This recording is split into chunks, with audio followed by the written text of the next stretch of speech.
건물 앞에서 마이크를 들이밀며 물어보는 기자들이 내 이름을 불렀습니다. 누구의 돈으로 지어진 걸까요? 얼마 전 한국 대통령이 던진 단 한마디가 워싱턴을 얼어붙게 만들었습니다. 미국이 강하게 압박하던 순간 전 세계가 예상치 못한 답이 한국의 입에서 나온 거죠. 강대국을 향해 침묵으로 맞서던 한국. 과연 어떤 전략이 숨어 있었던 걸까요? 이 이야기를 시작하기 전에 잠깐. 안녕하세요. 감동평양입니다. 좋아요와 구독은 작은 클릭이지만 제겐 큰 힘이 됩니다. 한국은 당당했다라고 생각하신다면 당당함, 미국이 여전히 우위에 있다고 본다면 압박, 이렇게 댓글에 남겨주시면 서로 다른 의견을 나눌 수 있을 것 같습니다. 지금부터 2025년 한국 외교의 놀라운 전환점을 함께 살펴보겠습니다. 시계 초침이 6번을 울릴 동안 회의실 프린터가 쉴 새 없이 종이를 토해냈습니다. 잉크 냄새가 코끝을 찌르고 형광등이 낮게 윙윙대며 불안한 진동음을 퍼뜨렸습니다. 내 손가락은 키보드 위에서 멈칫거렸고 심장은 초당 2번쯤 뛰는 듯했습니다. 머릿속에선 같은 문장이 울려 퍼졌습니다. 13조 원, 그건 한국이 더 내야 할 돈이다. 나는 에밀리 하트, 워싱턴 의회 예산국에서 12년째 일하고 있는 안보, 재정 분석관입니다. 어릴 적부터 숫자가 세상을 지배한다고 믿어왔고 그 믿음은 지금도 변하지 않았습니다. 게다가 내 아버지는 해병대 출신이었죠. 그는 늘 한국 얘기를 꺼낼 때 우리가 그 나라를 먹여 살리고 있다라고 말했습니다. 나도 자연스레 그렇게 배웠습니다. 한국은 강대국의 그늘 없이는 아무것도 못한다고. 이번 주 청문회 주제는 주한미군 방위비 분담금. 백악관에서 흘린 13조 원 요구설이 워싱턴을 뜨겁게 달구고 있었습니다. 상원 의원들은 숫자에 굶주려 있었고 언론은 헤드라인을 장식할 한 줄을 원했습니다. 나는 그들에게 먹이를 줄 차례였습니다. 모니터에 떠있는 보고서 초안 첫 줄에 굵은 글씨로 적었습니다. 한국은 적게 낸다. 13조 원은 정당하다. 순간 손끝이 떨렸습니다. 그 문장이 사실인지 아니면 단순한 정치적 구호인지 확신이 서지 않았기 때문입니다. 하지만 동료들은 그저 고개를 끄덕였습니다. 에밀리, 각주 필요 없어. 의원들은 복잡한 수치 안 본다. 그냥 13조 원만 강조해. 상관의 말이 귓가에 맴돌았습니다. 나는 고개를 끄덕였지만 속은 불편했습니다. 숫자 하나에도 근거가 필요하다고 배운 내가 지금은 근거 없는 문장을 복사해 붙이고 있었으니까요. 그때 휴대폰 화면에 긴급 속보가 떴습니다. 한국 대통령의 발언. 주한미군 유지비는 누가 내고 있죠? 심장이 쿵 내려앉았습니다. 기자들은 벌써 워싱턴을 향해 질문을 쏟아내고 있었습니다. 나는 의자에 등을 붙이고 화면을 뚫어져라 바라봤습니다. 이건 단순한 외교적 해명이 아니었습니다. 내 책상 위에 놓인 모든 표와 문장을 무너뜨릴 질문이었죠. 나는 본능적으로 한국 국방부 자료실 링크를 열었습니다. 데이터베이스에 접속하자 수십 회의 문서가 스크롤을 타고 흘러내렸습니다. 그중 SMA 협정 2021년 체결본을 클릭했습니다. 그리고 숫자를 확인하는 순간 손끝이 얼어붙었습니다. 1조 4,700억 원. 내 입에서 저도 모르게 신음이 새어나왔습니다. 13조 원과는 거의 10배 차이였습니다. 모니터 불빛이 창백하게 얼굴을 비추었고 종이 위에 메모하던 펜이 굴러 떨어졌습니다. 이럴 리가 없는데 속삭이듯 말했습니다. 혹시 내가 잘못 본 걸까 싶어 다시 한번 항목을 확인했습니다. 분명히 공식 금액이었습니다. 그런데 왜 우리는 13조 원을 말하고 있는 걸까? 머릿속에서 아버지의 목소리가 다시 울렸습니다. 우리가 그들을 먹여 살린다. 하지만 눈앞의 숫자는 전혀 다른 얘기를 하고 있었습니다. 나는 의자에 깊숙이 몸을 묻으며 한참 동안 화면을 응시했습니다. 정적을 깨뜨린 건 옆자리 동료 마이클의 목소리였습니다. 에밀리, 왜 그래? 얼굴이 창백해. 나는 순간 대답을 망설이다가 노트북 화면을 돌려 보여줬습니다. 봐, 공식 문서에 적힌 실제 금액이야. 우리가 말하는 숫자랑 맞지 않아. 마이클은 눈살을 찌푸리며 속삭였습니다. 그럼 보고서에 뭐라고 쓰려고? 나는 펜을 움켜쥔 채 답하지 못했습니다. 책상 위에 어수선하게 흩어진 메모지 위 한 문장이 선명하게 떠올랐습니다. 우리는 더 내야 한다. 하지만 그 문장 옆에 굵은 붉은 펜으로 새겨진 숫자가 있었습니다. 1조 4,700억. 이 괴리를 어떻게 설명해야 할까? 잠시 눈을 감았습니다. 복잡한 정치 논리 대신 내가 믿을 수 있는 건 결국 숫자뿐이라는 사실이 떠올랐습니다. 그 순간 결심이 서기 시작했습니다. 이걸 그냥 덮을 수는 없다. 좋아요와 구독은 무료입니다. 하지만 이 이야기를 계속 듣고 싶으시다면 큰 힘이 됩니다. 나는 혼잣말처럼 중얼거리며 모니터를 바라봤습니다. 보고서를 고치는 순간 내 인생도 바뀌리라는 예감이 스쳤습니다. 새벽 공기는 눅눅했고 창문 밖에서는 간헐적으로 경적 소리가 울려 퍼졌습니다. 워싱턴 도심의 불빛은 희미하게 번져 들어왔고 사무실 안은 차갑게 가라앉아 있었습니다. 컴퓨터 화면 위에는 끝없이 늘어선 숫자들이 내 시야를 점령하고 있었죠. 나는 손바닥으로 이마를 짚으며 혼잣말을 했습니다. 도대체 어떻게 이런 괴리가 생긴 거지? 보고서에 적힌 13조 원과 문서 속의 1조 4,700억 원 사이, 그 간극은 단순한 오차가 아니었습니다. 10배에 가까운 과장이었으니까요. 나를 더욱 불편하게 만든 건 상사들이 이 숫자의 출처조차 묻지 않았다는 사실이었습니다. 그저 트럼프의 입에서 나온 말이라면 곧 근거가 된다는 식이었죠. 나는 메모장에 다시 숫자를 적어 내려갔습니다. SMA 12차 협정 1조 4,700억 원, 주한미군 병력 28,500명, 트럼프의 발언 13조 원, 병력 45,000명, 숫자들이 서로 맞부딪히며 머릿속에서 거대한 소음을 만들어냈습니다. 심장이 두근거리고 손끝이 얼어붙는 듯 했습니다. 그때 휴대폰이 울렸습니다. 화면에 뜬 이름은 박준호.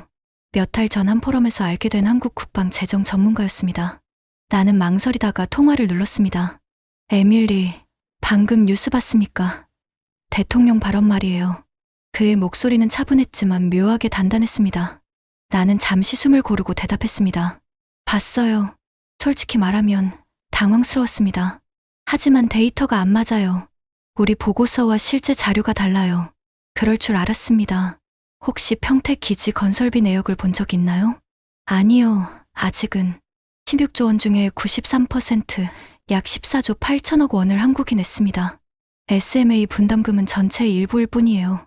그의 말이 끝나는 순간 나는 깊은 숨을 들이마셨습니다. 머릿속에서 수많은 계산식이 재구성됐습니다. SMA는 단순한 표의 한 줄이었고 진짜 비용은 그 뒤에 숨어 있었던 겁니다. 나는 즉시 노트북을 열고 새로운 표를 만들기 시작했습니다. 기지 건설비 16조 원 93% 한국 부담, 인건비 한국인 근로자 급여 대부분 한국 부담, 운영비 전기 수도 관리비 항목 한국 부담, 줄줄이 채워지는 셀마다 지금까지 믿어온 상식이 무너지는 느낌이 들었습니다. 준호 씨, 솔직히 말하면 나는 늘 한국이 무임승차한다고 생각했어요. 어릴 때부터 그렇게 배웠거든요. 전화기 너머로 잠시 정적이 흘렀습니다. 곧 그의 목소리가 낮게 울렸습니다. 에밀리, 선입견은 이해합니다. 하지만 데이터는 거짓말하지 않아요. 한국은 이미 충분히 부담하고 있습니다. 나는 고개를 떨군 채 노트북 화면을 바라봤습니다. 흰색 배경 위에 찍혀있는 검은 숫자들이 마치 나를 꾸짖는 듯 했습니다. 그날 밤 나는 퇴근하지 못했습니다. 커피 향은 진하게 방 안을 메웠고 새벽 2시를 넘긴 시계 바늘이 내게 고통스러운 사실을 속삭였습니다. 지금까지 내가 써온 보고서는 허공에 떠있는 모래성에 불과했다는 거요. 다음 날 아침 의회 브리핑룸은 바쁘게 돌아갔습니다. 의원 보좌관들이 서류를 들고 뛰어다니며 기자들이 카메라를 세우고 있었습니다. 나는 무거운 가방을 메고 들어가면서도 속으로 계속 질문을 되뇌었습니다. 우리는 진짜 근거 위에서 말하고 있는 걸까? 내 자리 앞에는 의원들의 질의서가 놓여 있었습니다. 첫 문장은 충격적이었습니다. 한국은 왜 여전히 적게 내고 있는가? 나는 펜을 쥐었다가 내려놓았습니다. 이제는 확신이 없었습니다. 어제까지만 해도 당연히 적게 낸다고 생각했는데 지금은 오히려 너무 많이 내고 있다는 사실만이 눈에 선명했습니다. 그 순간 대통령의 또 다른 발언이 스크린에 비쳤습니다. 엄밀히 따지면 미국이 전략적으로 더 필요한 기지 아닙니까? 브리핑룸 전체가 잠시 정적에 휩싸였습니다. 동료들은 속삭였고 기자들은 고개를 들어 화면을 바라봤습니다. 나는 손끝으로 펜을 굴리며 혼잣말을 했습니다. 질문을 바꾸자 게임이 바뀐다. 회의실 천장은 낮게 깔려 있었고 에어컨 바람은 차갑게 흘러내렸습니다. 바닥에 닿는 하이힐 소리가 규칙적으로 울렸지만 내 심장은 그보다 훨씬 빠른 리듬을 만들어내고 있었습니다. 테이블 위에 쌓인 문서 더미가 산처럼 솟아 있었고 그 사이에서 나는 홀로 숨을 고르고 있었습니다. 동료들이 건네는 눈빛은 똑같았습니다. 13조 원만 강조해. 나머지는 필요 없어. 하지만 내 안에서는 다른 목소리가 커져만 갔습니다. 이건 거짓이야. 근거가 없어. 보고서를 다시 열어보니 붉은 줄로 밑줄이 그어진 문장이 눈에 들어왔습니다. 한국은 무임승차하고 있다. 그 문장을 보는 순간 목구멍이 뻣뻣하게 막혔습니다. 어제 새벽 박준호가 들려준 목소리가 귓가에서 반복됐습니다. 한국은 이미 충분히 부담하고 있습니다. 나는 손끝으로 문장을 지웠다가 다시 썼습니다. 키보드 자판이 쿡쿡 울리는 소리가 마치 내 갈등을 세상에 폭로하는 듯했습니다. 잠시 후 상사가 들어왔습니다. 그는 날카로운 안경 너머로 나를 바라보며 말했습니다. 에밀리, 지금 수정하는 건 뭐야? 왜 지우고 있어? 나는 잠시 침묵하다가 조심스럽게 대답했습니다. 데이터가 맞지 않습니다. 실제 협정 금액은 1조 4,700억 원이에요. 13조 원은 어디에도 없습니다. 상사의 얼굴이 굳어졌습니다. 그건 정치적 메시지야. 내가 할 일은 데이터를 맞추는 게 아니라 메시지를 살려주는 거다. 그 말은 내 가슴을 깊게 찔렀습니다. 나는 숫자를 지키기 위해 이 자리에 온 게 아니었던가? 데이터는 내 신념이었고 진실이었는데. 그날 저녁 사무실 불빛이 꺼질 무렵 나는 홀로 남아 있었습니다. 바닥에는 찢어진 초안들이 흩어져 있었고 모니터 불빛만이 나를 감쌌습니다. 손목은 뻐근했고 눈은 뜨겁게 달아올랐습니다. 그래도 나는 표를 다시 정리하기 시작했습니다. 이번엔 단순한 비용 비교가 아니었습니다. 나는 표의 제목을 바꿨습니다. 주한미군, 한국의 실질적 기여도. 해마다 새로운 데이터가 채워졌습니다. SMA 협정 분담금 1조 4,700억 원, 평택 기지 건설 부담 14조 8천억 원, 한국인 근로자 급여 연간 수천억 원 규모, 운영비 전기 수도 시설 유지 대부분 한국 부담. 표가 완성되자 머릿속이 서서히 정리되는 느낌이 들었습니다. 더 이상 한국이 무임승차한다는 말은 성립되지 않았습니다. 오히려 미국이 전략적으로 혜택을 보고 있다는 사실이 또렷이 드러났습니다. 나는 의자에 몸을 기댄 채 한숨을 내쉬었습니다. 아버지가 늘 말하던 문장이 떠올랐습니다. 우리가 그들을 먹여 살린다. 하지만 지금 내 눈앞의 데이터는 정반대의 이야기를 하고 있었습니다. 그 순간 휴대폰에 알림이 울렸습니다. CNN 속보였습니다. 트럼프 주장, 실제 데이터와 괴리. SMA 협정 금액 10배 과장. 나는 화면을 뚫어져라 바라보다가 웃음 섞인 숨을 내쉬었습니다. 세상도 이제 숫자의 힘을 보기 시작한 거였습니다. 며칠 뒤 나는 브루킹스 연구소 긴급 세미나에 참석하게 됐습니다. 회의실 안은 전문가들로 가득했고 공기는 팽팽하게 얼어 있었습니다. 첫 발표자가 이렇게 말했습니다. 한국의 전략은 단순한 거부가 아닙니다. 게임의 규칙을 바꾸려는 겁니다. 그 말에 나는 고개를 끄덕였습니다. 나 역시 같은 결론에 다다르고 있었으니까요. 세미나가 끝난 뒤 나는 다시 박준호에게 전화를 걸었습니다. 당신이 말한 게 맞았어요. 데이터를 확인하니 모든 게 바뀌었습니다. 하지만 나는 청문회에서 뭐라고 말해야 할까요? 그는 잠시 웃더니 이렇게 말했습니다. 에밀리, 숫자가 답을 해줄 겁니다. 감정이 아니라 사실로 말하세요. 나는 휴대폰을 내려놓으며 눈을 감았습니다. 이제는 두려움보다 확신이 조금 더 커져 있었습니다. 청문회 전날 밤 워싱턴의 하늘은 흐렸습니다. 창밖에서 천둥 소리가 낮게 울렸고 불빛이 꺼진 복도는 정적에 잠겨 있었습니다. 나는 여전히 사무실에 남아 자료를 들여다보고 있었습니다. 눈앞에 놓인 건 두 가지 보고서였습니다. 하나는 상사가 요구한 13조 원 문구가 강조된 초안, 다른 하나는 내가 직접 다시 작성한 데이터 기반 보고서였습니다. 책상 위에 두 문서가 나란히 놓여있는 모습이 내 갈등을 그대로 비추는 것 같았습니다. 마우스를 잡은 손이 땀에 젖어 미끄러졌습니다. 커서가 문서 위를 맴돌았고 삭제와 저장 버튼 사이에서 망설임이 이어졌습니다. 이 선택이 내 경력 전체를 뒤흔들 수도 있다는 걸 잘 알고 있었습니다. 하지만 동시에 잘못된 숫자를 그대로 내보낸다면 양심을 배신하는 일이 될 것도 분명했습니다. 그때 휴대폰에 알림이 떴습니다. 한국 대통령의 또 다른 발언이 기사로 전해졌습니다. 우리는 방위비를 줄여야 합니다. 그 문장을 읽는 순간 숨이 막히듯 멈췄습니다. 이제 논의는 단순히 더 내라에서 이미 과하다로 옮겨가고 있었습니다. 백악관 보좌진이 분노할 장면이 눈에 그려졌습니다. 하지만 내 안에서는 묘한 설득력이 피어올랐습니다. 이미 내가 정리한 표가 그 말을 뒷받침하고 있었으니까요. 나는 의자에 몸을 기댄 채 창밖을 바라봤습니다. 어릴 적 아버지가 한국 전쟁 이야기를 들려주던 장면이 떠올랐습니다. 그는 늘 우리가 없으면 한국은 존재하지 못한다고 말했죠. 그러나 지금 내 손에 쥔 데이터는 전혀 다른 이야기를 속삭이고 있었습니다. 새벽 3시를 넘어가자 눈꺼풀이 무겁게 내려앉았지만 나는 마지막 표를 채워 넣었습니다. K방산 수출 연간 50조 원 규모, 반도체 세계 시장 점유율 28%, 5G 네트워크 커버리지 95%, 기지 현대화 기술 중국 미사일 방어율 85% 향상 예상. 숫자가 늘어날수록 확신이 단단해졌습니다. 한국은 단순한 수혜자가 아니라 동맹의 핵심 축이라는 사실이 수치로 증명되고 있었습니다. 다음 날 아침 청문회장에 들어서는 순간 공기에 무게가 달랐습니다. 수십 개의 카메라가 쏟아내는 셔터 소리가 귀를 때렸고 의원들의 눈빛은 매섭게 번뜩였습니다. 테이블 위에 놓인 마이크는 낯설고 차갑게 빛나고 있었습니다. 내 차례가 되자 숨이 깊게 가라앉았습니다. 손바닥에 식은땀이 배어 있었지만 나는 준비해둔 보고서를 펼쳤습니다. 방청석 어딘가에서 플래시가 터졌고 순간 심장이 크게 2번 뛰었습니다.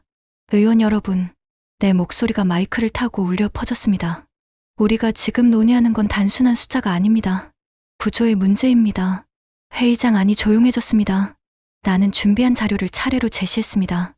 SMA 협정 금액, 평택 기지 건설비, 운영비와 인건비, 그리고 한국의 산업기술 기여까지. 의원들의 눈썹이 서서히 움직였고 몇몇은 고개를 끄덕였습니다. 마지막으로 나는 이렇게 덧붙였습니다. 추가 증액을 요구할 게 아니라 동맹의 구조 자체를 재설계할 때입니다. 한국은 비용 부담자가 아니라 전략적 파트너입니다. 순간 회의장 안에 정적이 흘렀습니다. 아무도 박수를 치지 않았지만 침묵이 곧 동의처럼 느껴졌습니다. 청문회가 끝나자 회의장은 여전히 술렁였습니다. 의원들이 서로 귓속말을 나누며 서류를 맞바꾸었고 기자들은 잽싸게 복도를 빠져나가 헤드라인을 작성하고 있었습니다. 나는 자리에서 일어나 서류를 가방에 넣었지만 손끝이 미세하게 떨리고 있었습니다. 밖으로 나오니 차가운 공기가 얼굴을 스쳤습니다. 심장이 가라앉는 대신 더 요동쳤습니다. 마치 방금 전의 발언이 내 인생을 갈라놓은 경계선 같았습니다. 상사에게서 날아올 질책이 눈앞에 아른거렸고 동시에 안도감이 가슴을 채웠습니다. 복도 끝에서 동료 마이클이 다가왔습니다. 그는 작은 목소리로 속삭였습니다. 에밀리, 대단했어. 하지만 큰일 날 수도 있어. 위에서는 내가 배신했다고 생각할 거야. 나는 잠시 숨을 고르고 대답했습니다. 배신은 잘못된 숫자를 사실처럼 포장하는 거야. 나는 진실을 말했다고 믿어. 마이클은 고개를 끄덕였지만 눈빛에는 여전히 두려움이 묻어 있었습니다.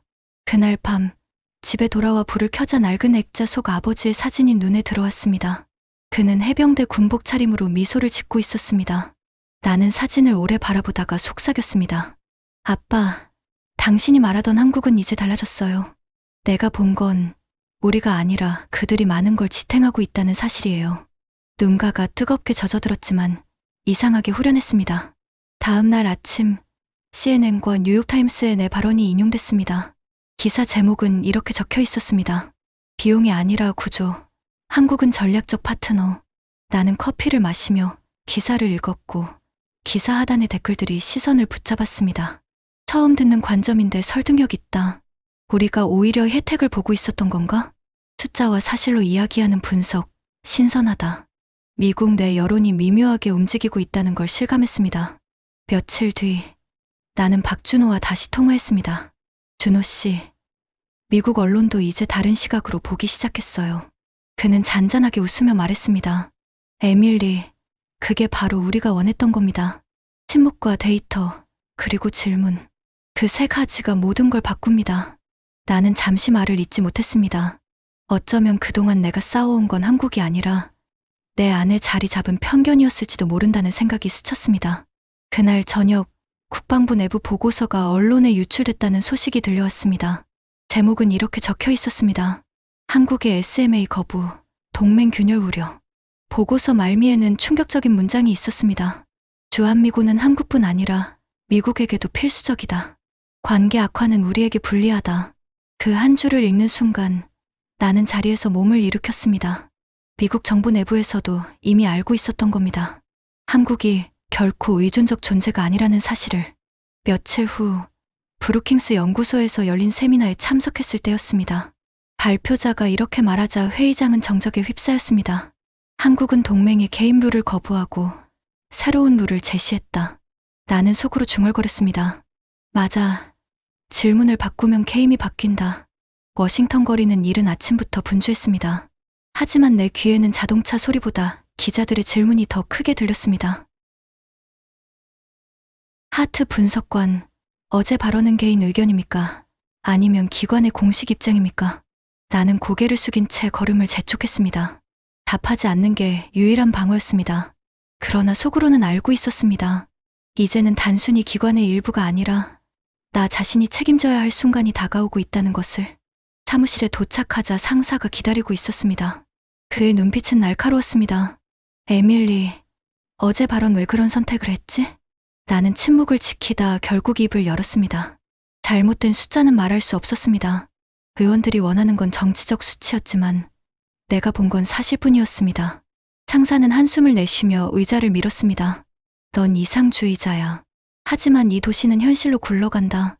그 말을 들었지만 마음은 이미 흔들리지 않았습니다. 어쩌면 나는 현실을 모른 채 살아온 게 아니라 잘못된 현실에 순응해 온 것뿐이었습니다. 며칠 뒤 열린 국제 세미나에서 나는 또 다른 변화를 목격했습니다. 한국의 전략을 연구하기 위해 모인 각국 학자들이 진지하게 메모를 하고 있었습니다.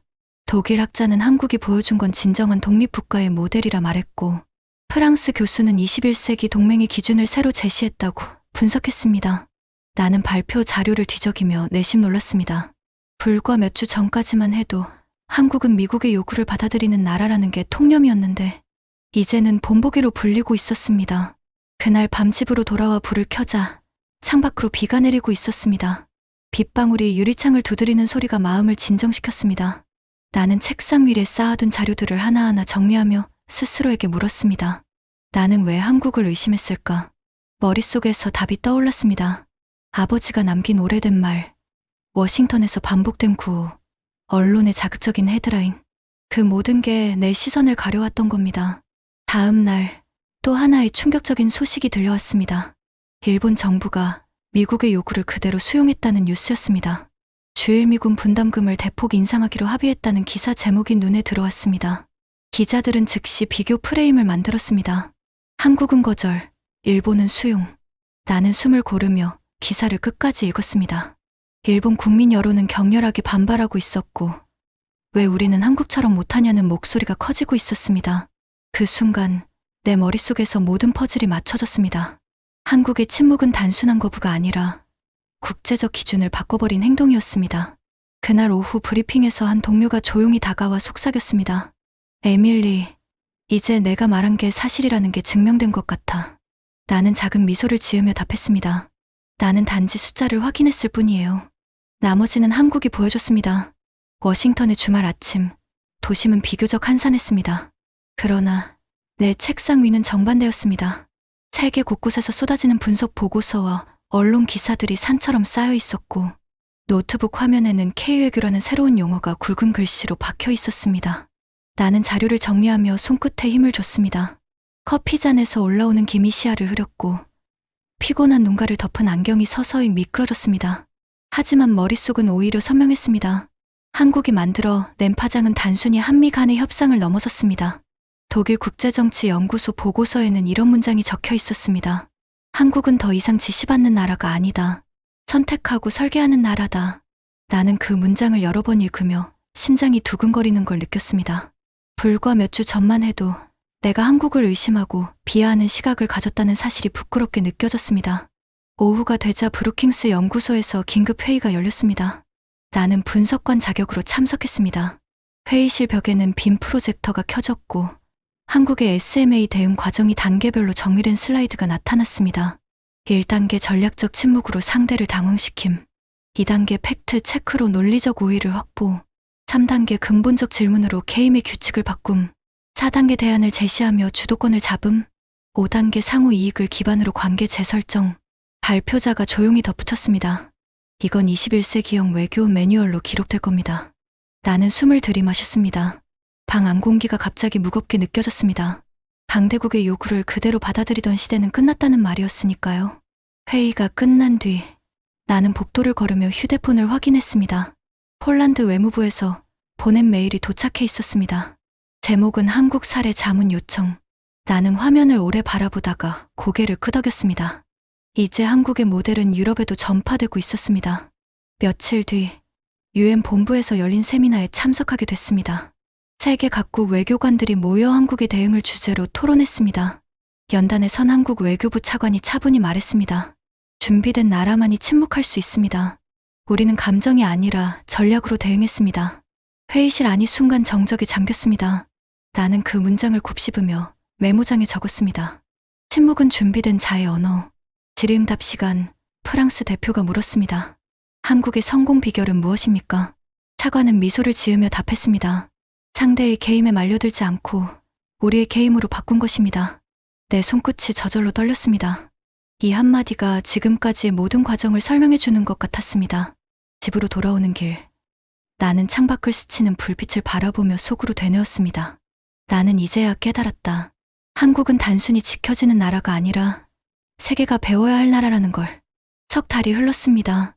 워싱턴의 하늘은 어느새 짙은 가을빛으로 물들어 있었고 사무실 창밖에는 붉게 물든 단풍잎이 바람에 흩날리며 거리를 채우고 있었습니다. 낙엽이 인도 위를 굴러가는 바스락거림이 잔잔한 리듬처럼 이어졌지만 내 마음은 오히려 그 소리를 더 크게 듣고 있었습니다. 지난 3달 동안 내가 목격한 변화들이 그 소리만큼이나 선명하게 귓가에 맴돌았기 때문입니다. 책상 위에 놓인 보고서, 표지를 천천히 손가락으로 쓸어내렸습니다. 제목은 이렇게 적혀 있었습니다. 한국 외교의 글로벌 임팩트. 몇 달 전까지만 해도 내가 작성하던 보고서는 늘 부담을 더 요구해야 한다는 방향으로 채워져 있었습니다. 그러나 지금 눈앞에 놓인 문서는 완전히 달랐습니다. 한국은 더 이상 비용을 떠안는 나라가 아니라 전략을 설계하는 파트너라는 사실을 담아내고 있었으니까요. 보고서를 정리하며 나는 스스로에게 묻지 않을 수 없었습니다. 어떻게 내 시선이 이렇게까지 달라졌을까? 그 답은 생각보다 단순했습니다. 처음에는 단순히 한국이 적게 낸다고 믿고 있었습니다. 아버지의 오래된 말과 정치적 구호가 내 사고의 기초였죠. 그러나 공식 문서를 확인하고 평택 기지 건설비와 운영비 내역을 들여다보고 한국 대통령의 날카로운 질문을 마주하는 순간 나는 더 이상 눈을 감을 수 없었습니다. SMA 협정 분담금은 1조 4,700억 원, 트럼프가 말한 13조 원과는 10배 가까이 차이가 났습니다. 주한미군 병력 역시 28,500명으로 과장된 수치와 전혀 달랐습니다. 거기에 평택 기지 건설비 16조 원 중 93%를 한국이 부담했다는 사실, 한국인 근로자 급여와 전기수 도료까지 책임지고 있다는 사실이 추가되자 나는 더 이상 과거의 주장을 붙잡을 수 없었습니다. 더 놀라운 건 한국이 단순히 비용만 지불하는 게 아니었다는 점이었습니다. 방산 수출 규모 50조 원, 반도체 세계 시장 점유율 28%, 오직 커버리지 95%, 그리고 기지 현대화 기술을 통한 방어 능력 85% 향상까지 숫자 하나하나가 한국이 이미 세계 전략의 핵심 축임을 보여주고 있었습니다.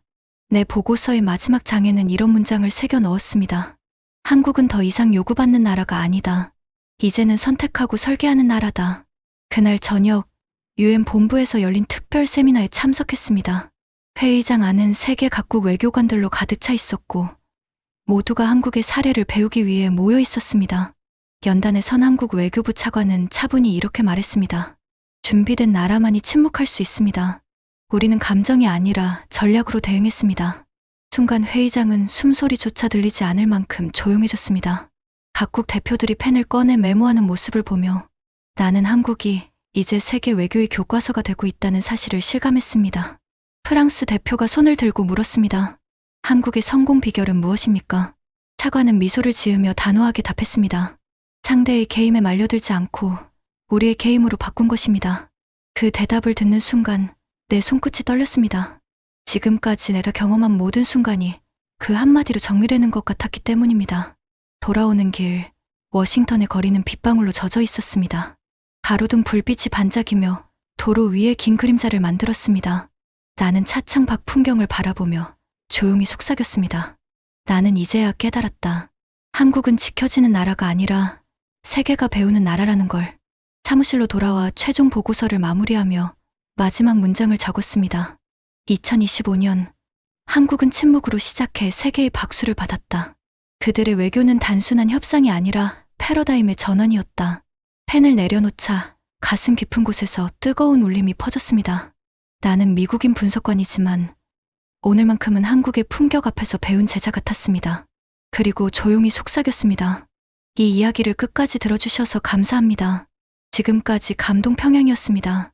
구독과 좋아요는 더 좋은 이야기를 전하는 데 큰 힘이 됩니다.